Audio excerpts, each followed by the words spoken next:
The bone-chilling wind whipped around Corporal Carroll as he stumbled through the desolate landscape of Anjikuni Lake. It was November 1930, and the vast, unforgiving Canadian wilderness had a new, horrifying secret to tell. Just days earlier, a seasoned fur trapper named Joe LaBelle had burst into Carroll's post, breathless and terrified, recounting a tale that defied all logic. The entire village of Anjikuni had vanished. Not a trace of its inhabitants, not a single body, just an eerie silence that promised unspeakable horrors. This wasn't just a missing persons case.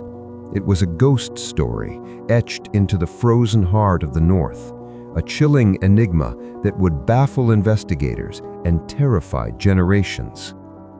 What happened in Anjikuni? Was it a mass abduction by an unknown force, a descent into madness, or something far more sinister, something that lurked just beyond the veil of human understanding? The answer, perhaps, lies hidden within the icy grip of that fateful November night, a night when an entire community simply ceased to exist. Joe LaBelle, a man hardened by years of solitary life in the wilderness, had seen his share of strange things, but nothing, absolutely nothing, prepared him for what he found upon his arrival at Anjikuni Lake. He'd been trapping in the area for decades, knew the village and its people well. A small, tight-knit community of Inuit hunters, resilient and self-sufficient. He'd planned to trade his furs, share stories, and enjoy the warmth of human companionship before heading back into the solitude. But as his canoe glided towards the shore, an unsettling quiet fell over him. The usual sounds, the barking of sled dogs, the laughter of children, the faint crackle of cooking fires, were absent. A cold dread began to creep up his spine. Stepping ashore, LaBelle called out, his voice echoing eerily across the frozen lake. No reply. He walked towards the first igloo, then the next, his heart pounding in his chest. Each one was empty. The fires were out, but there were signs of recent occupation. Meals were half-eaten, pots still on the cold hearths. Hunting rifles leaned against walls, undisturbed. Clothes lay folded, ready to be worn. It was as if everyone had simply walked away in the middle of a moment, leaving everything behind. LaBelle, a man hardened by years of solitary life in the wilderness, felt a terror he had never known. This wasn't just a disappearance, it was an erasure. His blood ran cold when he reached the main community lodge. Inside, a stew was still simmering on a cooled fire, a spoon resting beside the pot. Yet not a soul was there. It was as if time itself had paused, then moved on, leaving only the ghost of a meal. He checked the fish racks, full of dried fish untouched.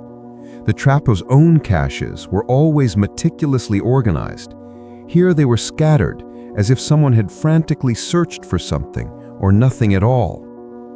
He stumbled outside, his eyes scanning the horizon, praying to see a figure, a sign, anything. But there was only the vast, empty expanse of the tundra stretching into an indifferent sky. The most unnerving discovery came when he found the sled dogs. Every sled was still tethered, but the dogs were gone. Not just untied and wandered off, but gone. And not a single set of paw prints in the fresh snow around the sleds. It was as if they had been lifted into the air. This detail gnawed at LaBelle, haunting his thoughts as he raced back to the nearest Royal Canadian Mounted Police post. Dogs were too valuable, too essential for survival in the North to simply abandon. And for them to vanish without a trace, leaving no tracks, was utterly impossible. It broke every rule of the wilderness. Corporal Carroll, receiving LaBelle's frantic report, initially approached the story with a degree of skepticism. The wilderness could play tricks on a man's mind, and Joe LaBelle, for all his experience, might have been mistaken or overwrought. But the genuine terror in LaBelle's eyes, the unshakable conviction in his voice, slowly chipped away at his disbelief. This was no ordinary tall tale. The corporal assembled a small team and, despite the treacherous weather, immediately set out for Anjikuni Lake. The journey itself was arduous, a testament to the harsh realities of the Canadian North. When Carroll and his men finally arrived at Anjikuni, they found exactly what LaBelle had described, and more. The silence was palpable, a heavy cloak draped over the village. It wasn't just quiet, it was an oppressive, unnatural silence that seemed to swallow sound. Carroll, a veteran of many investigations, felt an unnerving prickle on his skin. This wasn't a village abandoned due to famine or disease. There were no signs of struggle, no bodies, no blood. It was as if the inhabitants had simply been plucked from the earth. As they meticulously combed through the village, the details began to paint an increasingly bizarre picture. In one igloo, a child's toy lay on the ground, as if dropped mid-play. In another, a woman's sewing kit was open, a half-finished garment draped over a basket. Every single personal possession seemed to have been left precisely where it was last used. It defied all logic. People don't just leave their lives behind without a reason, especially not in a place where every tool, every piece of clothing meant the difference between life and death. The most unsettling discovery for Corporal Carroll was the gravesite. The Inuit held their dead with great reverence, and the graves were usually well maintained, marked by cairns or stones. Here, the ancestral graves had been disturbed, opened, and emptied. The bodies, according to LaBelle, were gone. This was a violation of the deepest spiritual beliefs of the community, an act of sacrilege that made no sense. Who would do such a thing, and why? It suggested a deliberate, methodical removal, not a frantic flight. But if it was removal, by whom and to where? And how could such an act go unnoticed by a vigilant community? Further investigation revealed another chilling detail that added to the growing sense of unease. Near the edge of the village, Carroll found a line of dead dogs, starved and frozen, yet still tethered to posts. This contradicted LaBelle's initial report of the dogs being gone without a trace. It presented a new, equally disturbing scenario. If these dogs were indeed the village's sled dogs, why were they left to starve?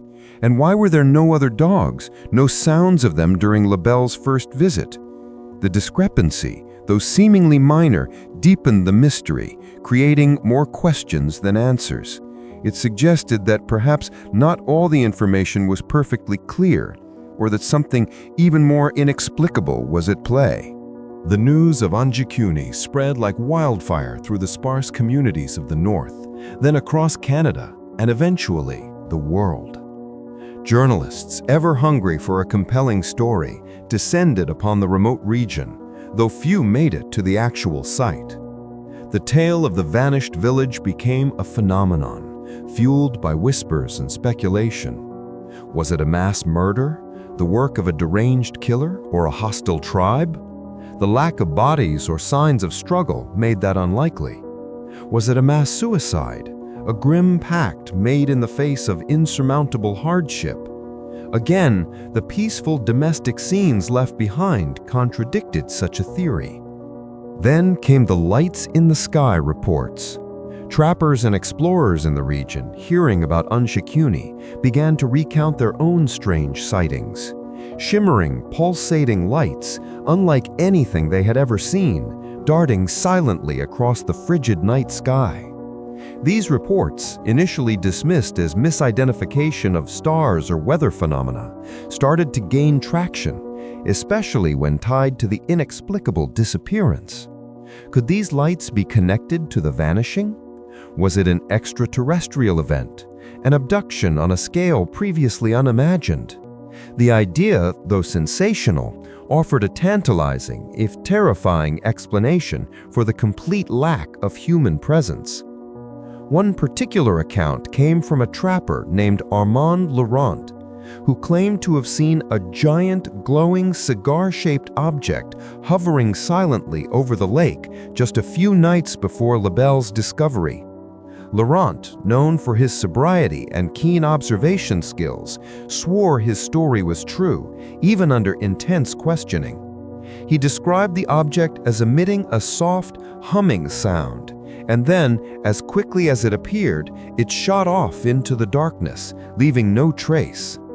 While Laurent's account could not be independently verified, it added another layer to the already complex tapestry of the Anjikuni mystery, pushing it firmly into the realm of the unexplained. The Royal Canadian Mounted Police, despite their exhaustive efforts, found no definitive answers. Their official report concluded that the village was indeed abandoned, but offered no explanation for why or how. The lack of footprints, the undisturbed belongings, the empty graves, and the perplexing case of the dogs, both present and absent, left them with a profound sense of bewilderment. The vastness of the wilderness seemed to mock their meticulous investigations, swallowing up every clue, leaving only an impenetrable silence. Over the years, the story of Anjikuni Lake became a staple of paranormal literature and unexplained phenomena television shows. It was retold countless times, embellished with new details, each version adding to its terrifying allure. Some theories suggested a portal to another dimension had opened, drawing the entire village into an alternate reality. Others spoke of vengeful spirits, ancient entities awakened by some unknown transgression. The Wendigo legend, a terrifying creature from Algonquian folklore often associated with cannibalism and evil spirits, was frequently invoked, though it didn't quite fit the narrative of a peaceful disappearance. The most persistent theories, however, remained rooted in the idea of extraterrestrial intervention.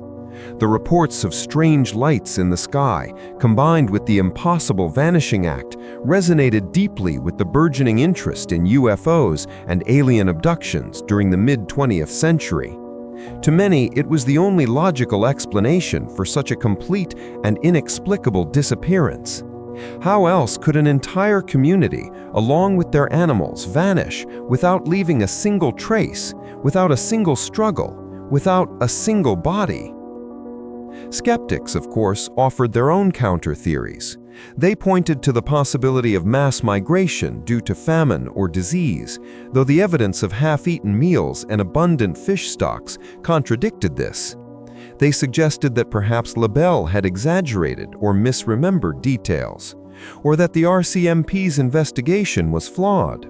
Some even posited a sophisticated hoax, though the sheer scale and remoteness of the prank made it highly unlikely.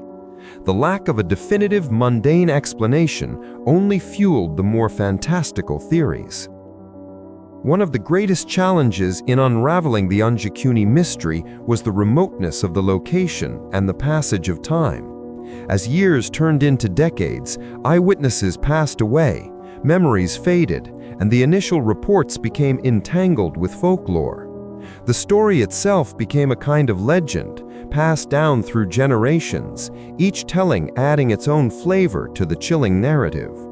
The truth, if it ever existed in a simple, explainable form, became obscured by the very mystery it had created. Even today, Anjikuni Lake remains a place shrouded in enigma. Explorers and adventurers still venture into the desolate region, drawn by the haunting tale of the vanished village. They search for clues, for remnants, for anything that might shed light on that fateful November night. But the wilderness holds its secrets tightly, and Anjikuni Lake has offered no further answers.